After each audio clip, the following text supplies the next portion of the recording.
पहिल्यांदा तर 15 दिवसापूर्वी कल्याण डोंबिवलीचे आयुक्त गोयल साहेब यांची नव्यानं नियुक्ती झाली आणि एक तर त्यांचा स्वागत देखील केलं आम्ही सगळ्यांनी।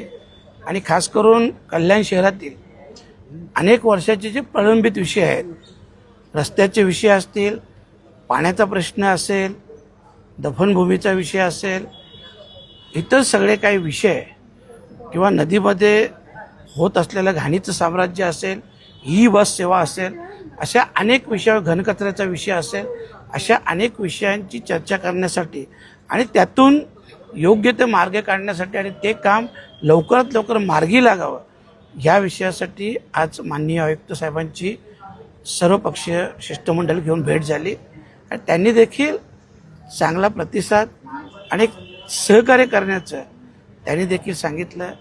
आणि गेले अनेक वर्ष सीओ असतील किंवा कलेक्टर या पदावर ते असतील आणि त्या पदाच्या अनुषंगाने त्यांचा अनुभव हा नक्कीच या कल्याण डोंबिवली महानगरपालिकेच्या विकासासाठी आपला उपयुक्त ठरेल।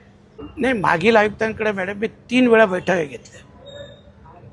ठीक आहे, काही काही कामं झाली, काही कामं आजपर्यंत नाही झाली आणि जी कामं नाही झाली त्या कामांच्या विषयी आता आयुक्त साहेबांशी चर्चा झाली। परंतु साधारणतः प्रत्येक महिन्याला ही आढावा बैठक व्हायला पाहिजे।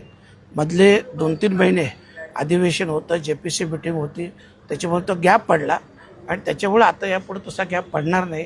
प्रत्येक महिन्याला एक आढावा बैठक महानगरपालिकेचे आयुक्त साहेब असतील, सगळे अधिकारी असतील, यांच्याकडं ही आढावा बैठक घेतली जाईल।